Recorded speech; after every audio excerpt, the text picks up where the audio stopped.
Hey there, hope you're all well.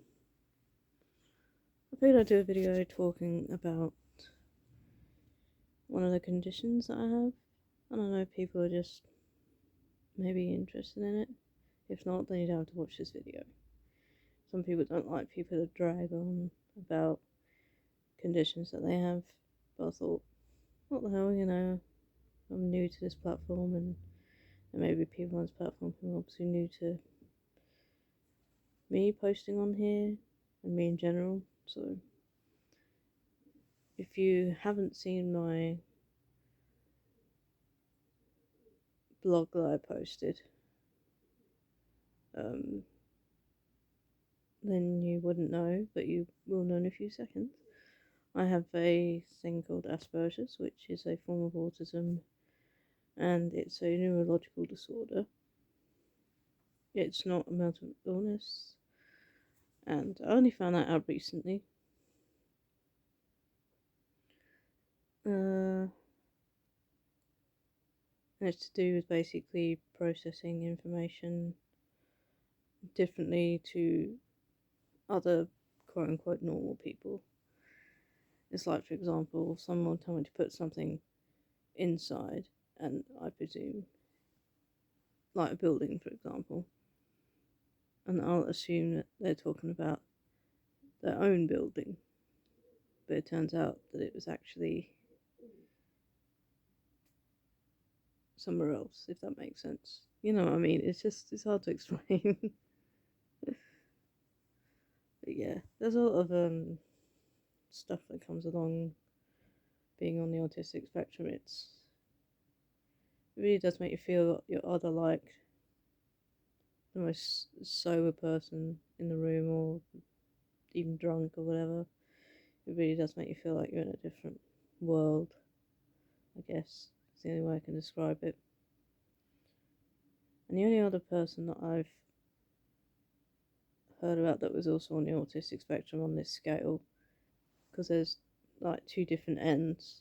There's my end, which is, I guess you'd call it high functioning, kind of, but mild at the same time. Meaning I can speak and everything, and people just probably assume that I'm like everyone else, even though I'm not, you know? There's that end of the spectrum of autism, and then there's the other end, which is where there's no verbal communication whatsoever. I mean, someone I know, they used to look after a young kid who was on the autistic spectrum, of which he couldn't speak at all. Plus, his attention span was extremely, like, just not there. And the sad thing is that after she had stopped, like, taking care of him several years later, and that was after this person had made a lot of progress with him. And, managed to get his attention span at least probably a good few hours, which is better than nothing. But sadly, it had gone downhill again many years later. It had just completely depleted, gone backwards, which is a shame. Yeah, he was mostly a good kid. That I remember, anyway. Don't know how old he is now. Yeah. There's this other person who I think he's like a public figure who's on the autistic spectrum, and he's like me, he can speak and everything. And he's in his probably late 30s now, maybe early 40s at a guess. And his name is Paul Loudon, and he's an American. And he basically talks about autism and everything, and it's like an advocate for it. And I find him personally fascinating to listen and watch. And he even wrote a book about, well, autism. What else would he write about? And it's called Behind the Locked Door. And I might put a link in the comment section of this video or whatever. And